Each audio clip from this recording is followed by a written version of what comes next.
Be very practical about it. If there is a confrontation over Taiwan between China and the United States, there is no way that the Philippines can stay out of it.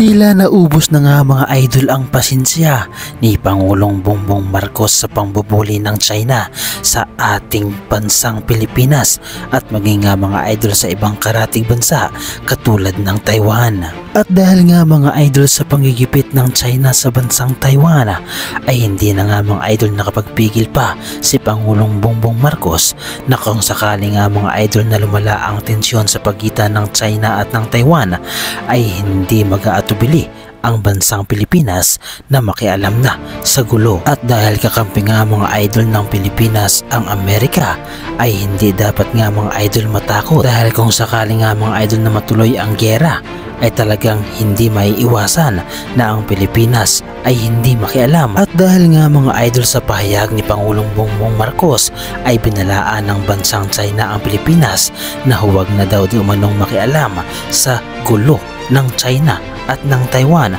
dahil pagmamayari daw ng China nga mga idol ang bansang Taiwan. Kaya naman ang pahayag nga na ito nga mga idol ni Pangulong Bongbong Marcos patungkol sa sigalot ng Taiwan at China ay hindi nagustuhan ng bansang China kung kaya't binalaan nga mga idol ang bansang Pilipinas na huwag nang makialam. Subalit ang Pangulong Bongbong Marcos nga mga idol ay hindi nagpatinag sa bansang China at talagang nanindigan ang Pangulo na hindi mapipigilan ang Pilipinas na makialam, lalo pat kakampi natin nga mga idol ang Amerika. At lalo tigit nga mga idol maraming pa nga Pilipino na nagtatrabaho sa bansang Taiwan. Kaya naman kung sakali nga mga idol na lumala ang sigalot sa pagitan ng Taiwan at China ay agad na papauwiin ang mga Pilipino doon. At narito nga mga idol ang pahayag ni Pangulong Bongbong Marcos patungkol nga mga idol sa banta ng China. At ito nga mga idol ay nanindigan na hindi magdadalawang isip nga mga idol na makialam ang bansang Pilipinas sa gulo na laging sinisimulan ng bansang China. Be very practical about it.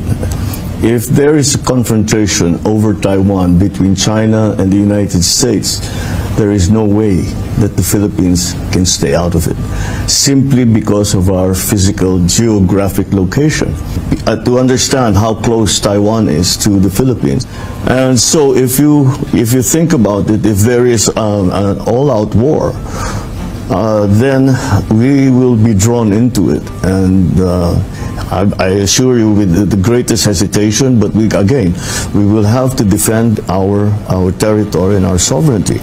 Furthermore, there are many Filipino nationals in. At ito nga mga idol ang matapang na tugon ni Pangulong Bongbong Marcos.